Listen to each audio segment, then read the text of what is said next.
J.I. Jazz kabarnya bersama Ronald Mangun dibincar oleh Persib Bandung. Ini benar apa enggak nih? Jadi sebelum komen ya, ini kalau bisa ditonton sampai selesai dulu videonya.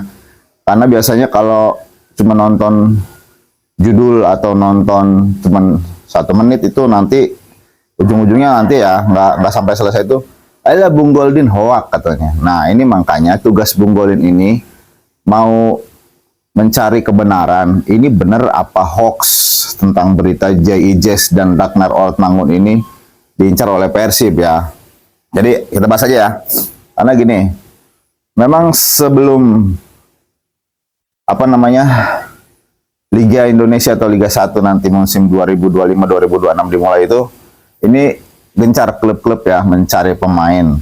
Dan Persib Bandung memang yang paling terdepan isu-isunya ada Jordi Amat, kemudian Sadil Ramdhani, terus Pato mantan strikernya Borneo juga itu masuk radar ya untuk memperkuat Persib di musim depan.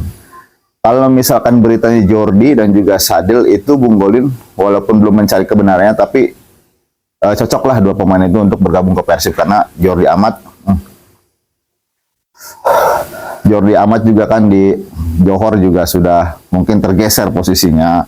Kemudian juga umur ya, usia juga sudah tidak ini lagi untuk bersaing di level tertinggi ya. Kalau misalkan dia gabung ke Persib dengan melihat Liga Indonesia itu di Asia itu mungkin rankingnya masih 25 ya.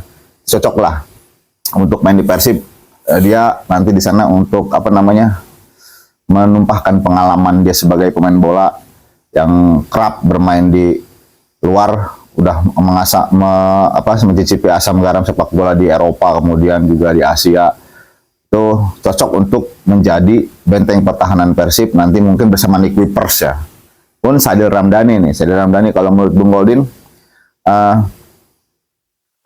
ngapain sih main di Malaysia gitu. Di klub juga di Indonesia banyak yang minat dengan Sadil Ramdhani ya. Klub-klub seperti mungkin klub-klub besar ya, Persija, Makassar mungkin itu kalau mau nampung Sadil Ramdhani mah oke lah. Jadi mungkin pada saat Sadil ke Malaysia itu mungkin dia ingin menunjukkan bahwa jika dia main di luar itu bisa menjamin tempat dia di timnas. Kalau misalkan Bung Goldin dijadikan pelatih timnas, kalau misalkan untuk Sadil itu kalau skill, kemampuan dalam dia bermain sepak bola individu itu oke. Mantap, Bung Goldin itu menikmati sekali ya permainan Sadil Ramdhani. Tapi yang jadi masalah etika setiap pelatih itu berbeda-beda. Sintayong ini pelatih yang tidak pandang bulu ya. Ketika dia sudah mungkin tidak sesuai dengan apa yang diinginkan secara etika, mungkin itu dia bisa langsung di-cut dan tidak akan dipanggil lagi. Ini kesempatan bagus buat Sadil. Misalkan dia bergabung ke Persib, tunjukkan kemampuan kamu yang sebenarnya. Kamu berarti bisa membela timnas Indonesia. Contohnya juga Rizky Ridho bisa. Kemudian Ricky Kambuaya juga bisa bersaing.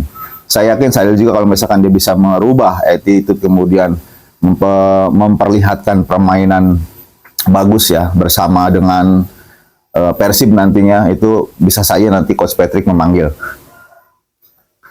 Dewa United juga mungkin bagus ya Sadil kalau misalkan bermain di Dewa United ya. Di sisi kanan ada Egy, di sisi kiri nanti diisi oleh Sadil. Wah, itu bakal menjadi senjata yang mematikan. Nah, sekarang kita berbicara soal J.I. Jazz dan Ragnar Oltmangun. Setelah Bung Goldin telusuri beritanya, memang katanya ada komunikasi dari pemilik Persib ya. Mungkin siapa namanya lupa, saya nggak tahu. Berkomunikasi ketika ditanya oleh media apakah benar J.I. Jazz dan Ragnar Oltmangun menjadi radar incaran Persib. Ternyata jawabannya apa? Semua saya silaturahmi katanya dengan Coach Patrick, dengan Sintayong, dengan J.I. Jazz, semua itu silaturahmi. Tapi itu bukan serta-merta untuk menjadikan kedua pemain itu bagian dari Persib Bandung di musim depan. Jadi beritanya ini masih simpang siur, alias mungkin kalau misalkan dikatakan sekarang bisa dikatakan hoax, bisa dikatakan juga mungkin ada pendekatan, tapi masalah harga kan belum tahu. Jadi kita tahu sendiri. Jadi Venezia pun banyak diincar oleh klub besar. Ini sepertinya tidak mungkin, kalau untuk JJ tidak mungkin dekat-dekat ini bergabung dengan Persib. Kalau misalkan mungkin ini adalah berita yang sangat besar, dan Bung Godin cukup menyayangkan dengan bergabungnya Jay ke Persib kalau misalkan dilakukan pada musim ini. Tapi kalau untuk Ragnar bisa saja, karena dia juga bermain di klub punya orang Indonesia di sana di Belgia. Kemudian juga Bung Godin juga jarang melihat mungkin statusnya itu dia reguler atau cadangan gitu ya. Lebih baik kalau misalkan sudah di sana tidak terpakai, ya sudah ke Persib saja, musim bareng nih masih ada di Persib saja. Jadi lebih lebih dekat mungkin kalau misalkan nanti ada pertandingan Indonesia di kualifikasi Piala Dunia, karena tidak memakan waktu yang sangat lama. Tapi kalau untuk Jay itu Bung Godin belum saatnya untuk bergabung ke klub-klub di Indonesia, walaupun nantinya pasti kebanyakan pemain yang berkiprah di luar negeri atau abroad itu nanti akan bergabung ke timnas Indonesia, mungkin seperti Sandy Walsh sudah dekat dan lain-lain lah, itu pasti akan bergabung ke timnas Indonesia. Jadi untuk Jay tidak mungkin, dan untuk Ratna juga sebenarnya abu-abu. Tapi kalau misalkan Ratna ke ini ya nggak apa-apalah ke Indonesia, ke Liga Indonesia. Jadi itu aja beritanya. Untuk Jay itu katanya cuma silaturahmi, bukan untuk menggait Jay menjadi bagian dari Persib Bandung. Jadi itu aja, salam Timnas Indonesia.